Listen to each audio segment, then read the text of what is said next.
नमस्कार, मैं श्रीचंद तेजवानी अमरावती शहर वासियों को गुड़ी पड़वा की बहुत बहुत हार्दिक शुभकामनाएं देता हूं।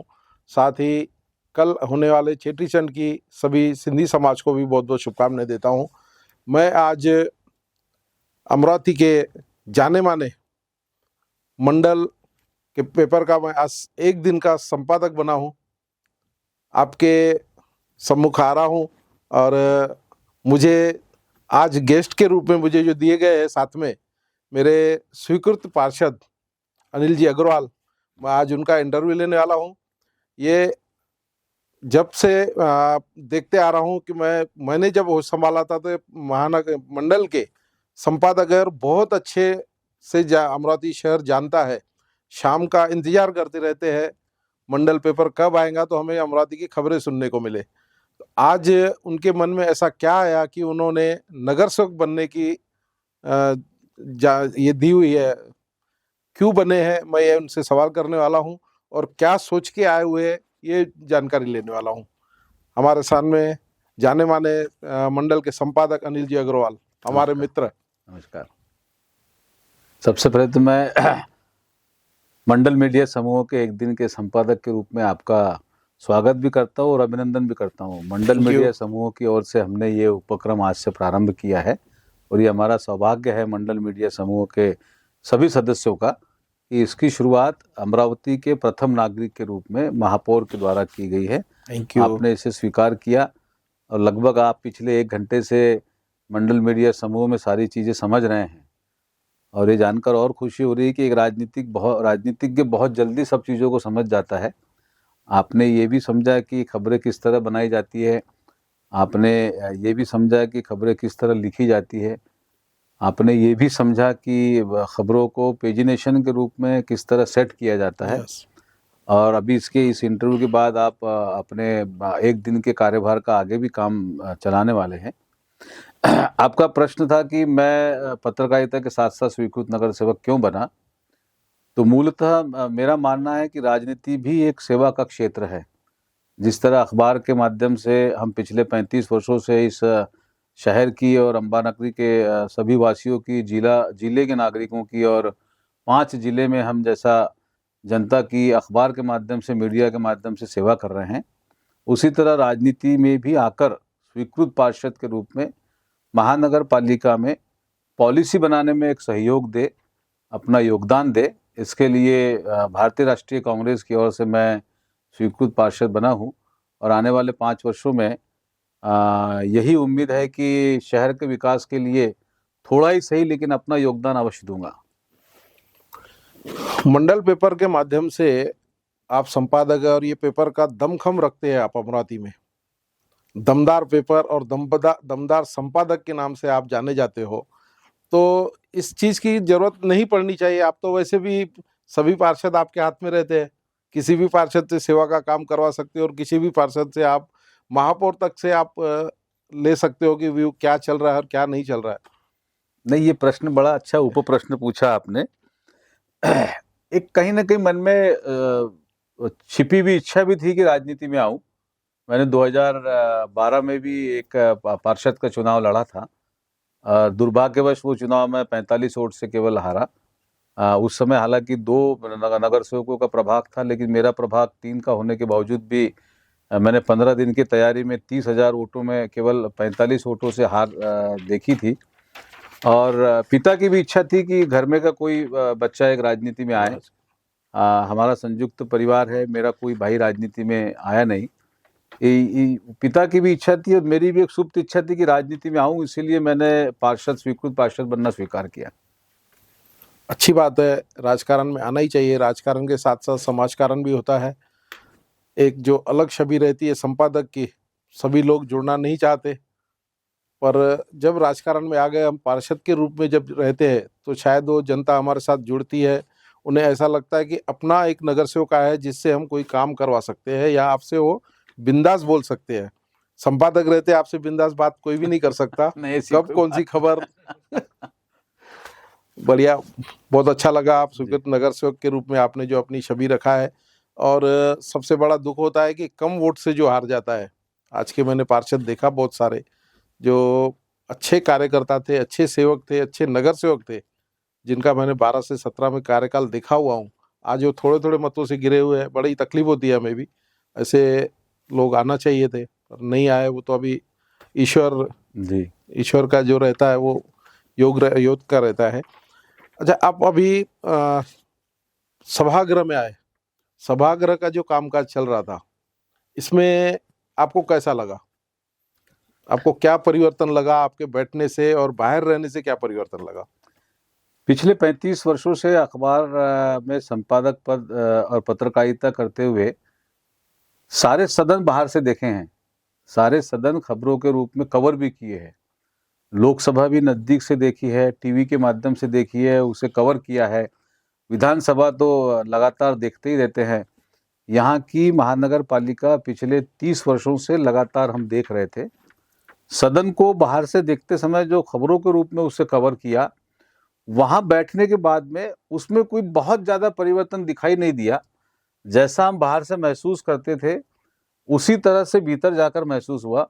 फर्क ये अवश्य जरूर है देखने में कि भीतर बैठने के बाद कामकाज किस तरह कराए जाते हैं और काम किस तरह होते हैं, इसका प्रत्यक्ष अनुभव पिछली 2 आम सभाओं में लिया है।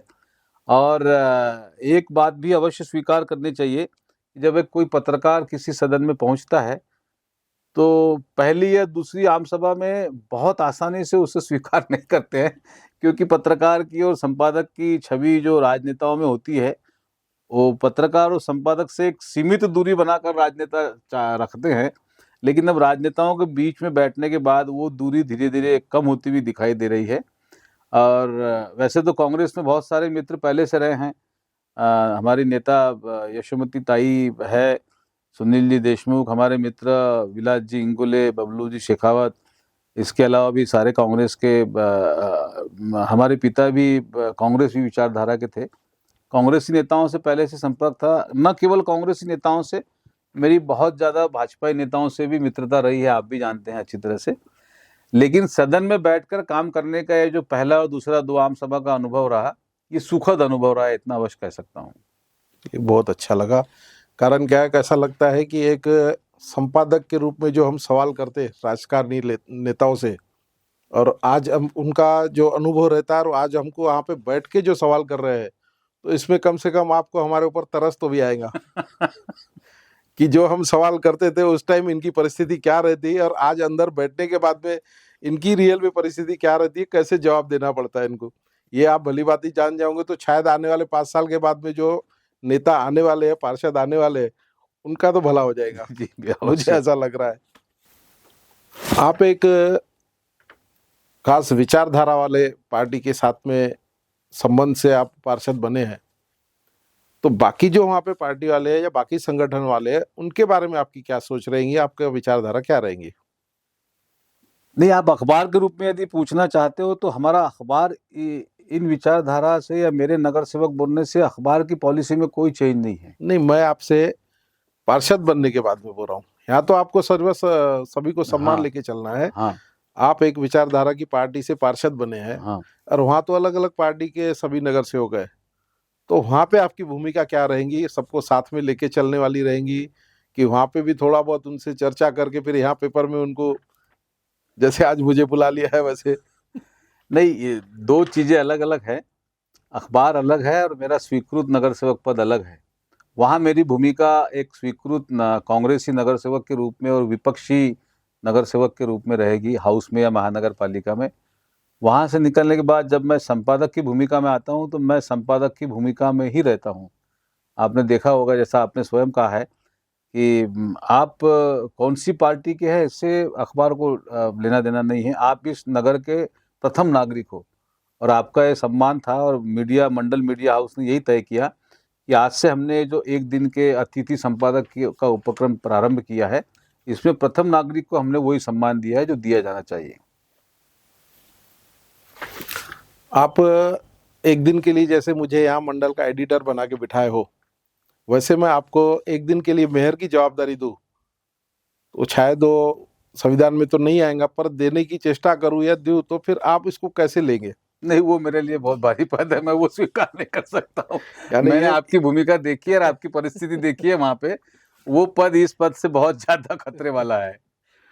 तो आप मेरा जो मानते हो, यानी मैं इतनी बड़ी जवाबदारी लेके चल रहा हूँ, तो मेरा लोहा मानेंगे आप? बिल्कुल, बिल्कुल अवश्य मानता हूँ। मैंने 2 आम सभा में आपके ऊपर आपने जो शब्द अभी कहा था कि मुझे थोड़ा-सा दूसरी आम सभा में आप पर तरस आ रहा था कि 95 नगर सेवक आपके समक्ष बैठे हैं और उन 95 को 7 पार्टियों के 95 नगर सेवकों को सँभालना, ये 2 अखबार सँभालने से ज़्यादा मुश्किल काम मुझे उस दिन दिखाई दिया और आपने वो भली-भाँति तरीके से पूरा भी किया। बहुत-बहुत धन्यवाद। आपने बड़े ही बेबाकी से और दिल से जो मुझे जवाब दिए हैं, तो मुझे भी आगे ऐसा लग रहा है कि मैं भी संपादक बन ही जाऊँ।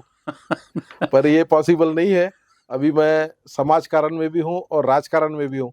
शायद मैं इससे ज़्यादा समय नहीं दे सकता हूँ कि संपादक बन जाऊँ। बहुत-बहुत धन्यवाद एक अग्रवाल जी। प्रश्न मैं आपसे भी पूछना चाहूँगा, क्या आपने ज़िंदगी में कभी सोचा था कि आप महापौर बनोगे? बिल्कुल नहीं। मेरा जीवन काल जो है ना, 15 में मुझे एक प्रॉब्लम ऐसा आया था, मेडिकल प्रॉब्लम, जिसमें यहाँ के डॉक्टरों ने तो जवाब दे दिया था कि अब वो बीमारी का नाम ही ऐसा था कि, पर मुझे मेरे लायंस में उस टाइम पे मैं था। लायंस के जो मेरे मित्र बने थे डॉक्टर विजय जी बख्तार और डॉक्टर रविंद्र जी कासट, इनके मार्गदर्शन में मैंने बैठा, उनके साथ में उनसे चर्चा किया। उन्होंने मुझे जो गाइड किया है वो काबिले तारीफ़ है। जो उन्होंने मित्रता, लायंस की मित्रता निभाई है, उन्होंने मुझे भेजा वहाँ, और 15 में मैं ऑपरेट करके जब वहाँ से आया हूँ, तब से आज तक आपके सामने बैठा हूँ। और 16 में मैंने इच्छा जताई, यानी आने के बाद में वैसे मुझे आराम करना था साल 2 साल, पर मैं डॉक्टर रविंद्र जी कासट हमारे सीनियर है लायंस क्लब में, तो मैंने उनकी इच्छा जताई कि मुझे 1 साल का जो लायंस का प्रेसिडेंट मुझे बना दीजिए। तो डॉक्टर बोले, दिमाग खराब हो गया क्या तेरा? बोले, अभी-अभी आया हुआ है, जनवरी में तेरा ऑपरेट हुआ है और तू जुलाई से ये बोल रहा है। मैंने बोला, नहीं, मुझे बनना है अभी, बाकी आप देखो। मुझे जो ये जीवन काल मिला है दूसरा, बोनस वाला, तो इसमें अच्छा काम करने की मेरी इच्छा है। तो उन्होंने सभी को विश्वास में लेके मुझे प्रेसिडेंट बनाया। 1 साल का प्रेसिडेंट रहता है लायंस का, 365 दिन का रहता है। मैंने 365 एक्टिविटियाँ की है। ये मेरे लिए काबिले तारीफ़ थी उस टाइम की। यानी इस पोजीशन में भी 2016 में? 216 से 15 से 16, जुलाई 15 से जून 16 तक। उसके बाद में इतनी एक्टिविटी की, इतना मेरा नाम हुआ, पेपरों में भी आता था मेरा नाम। तो मेरा जो बढ़ते कदम ग्रुप है, उस टाइम पे मेरा 25 सदस्यों का ग्रुप था, आज 40 का है। वो 25 लोगों ने ऐसा बोला कि क्यों ना हम राजकारण में आए। तो फिर मुझे वहाँ से वो राजकारण में आया कि भाई क्यों ना अपन समाज सेवा तो कर ही रहे, साथ में राजकारण भी जरूरी है। तो फिर मैं 17 में मैंने ट्रायल किया, जबकि 12 में मुझे टिकट भी मिली थी बीजेपी की, पर लेडीज वार्ड होने से महिला का मुझे नहीं लग रहा था ऐसा दबदबा रहेगा, और मेरी हाउस वाइफ है घरवाली, तो मैंने नहीं सोचा कि वो नहीं कर पाएंगे। वो 4 दिन के बाद में मैंने सरेंडर हो गया। फिर मुझसे पूछा गया, कोई प्रेशर है क्या, कुछ किस कारण से नहीं हो रहा? मैंने कुछ भी नहीं है। बोले, अभी आगे का क्या? मैंने बोला, मैं पार्टी से जुड़ा हूँ और पार्टी के साथ में रहूँगा। तो ये भूमिका के कारण 17 में मुझे टिकट का कोई ही प्रॉब्लम नहीं गया।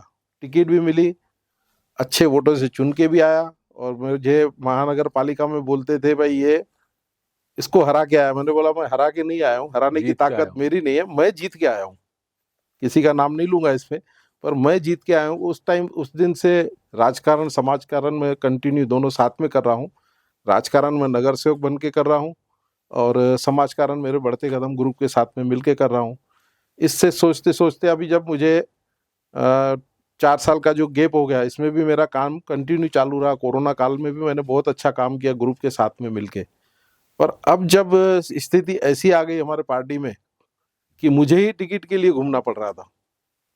12 दिन पहले मुझे ऐसा कंफर्म हुआ पार्टी की तरफ से कि आपको टिकट दी जा रही है। तो बड़ी खुशी हुई। मैंने बोला, चलो पार्टी ने अभी तो जाना, पर पार्टी के लोग उसमें पॉजिटिव थे मेरे लिए। पर एक अंदर की उनकी व्यवस्था थी कि मुझे टिकट के लिए प्रॉब्लम हुआ। टिकट भी मिली, अच्छे से चुन के भी आया। मेरा जो कैलकुलेशन था, जो मेरा 9 साल का काम था, उसमें मुझे लग रहा था कि मैं 3000 लीड से आने वाला हूँ। पर वो वहाँ पे इतना पैसे का व्यवहार चला इस इलेक्शन में कि 930-35 पे मेरी लीड रुक गई, फिर भी जीत के आया मैं, ये मुझे खुशी की बात है। और बाद में जब सिचुएशन आ गई, जैसे इनका ये होता है आरक्षण का, आरक्षण में ओपन आ गई, ओपन आ गई तो मैंने बोला इसके बाद में ओपन कब आएंगी, इस बार चांस मार लो। तो मैं पढ़ा, 3 गुट हमारे पार्टी में भी है, वो तीनों गुटों को एक साथ में ले लिया, उनको पटाया। उसमें सबसे बड़ा योगदान जो रहेगा तो पोटे साहब का रहेगा। पोटे साहब के कारण ही ये सभी हो पाया। और पोटे साहब ने फिर पहल चालू किया, सभी को बिठाया, सभी को समझाया। मुख्यमंत्री जी के पास गए थे, वहां से क्लियर हुआ कि भाई ये बंदा जब ये 3 पार्टियों को एक साथ में मिला रहा है तो ये दम तो होगा इसमें, तो क्यों नहीं इसे।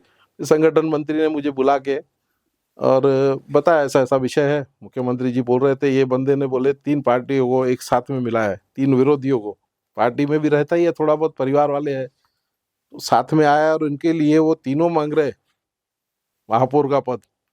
तो ये बंदे में दम है, बोले उसको बुला लो और समझ लो उसको है क्या। तो बुलाया, मुझे समझा, मुझसे चर्चा किया 15 मिनट, बोले हम आपको जवाबदारी दे रहे हैं।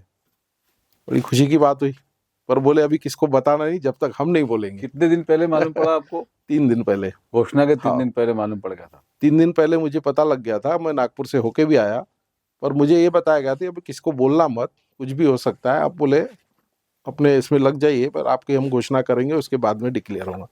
फिर यहाँ आने के महफिल में डिक्लेयर कर दिया।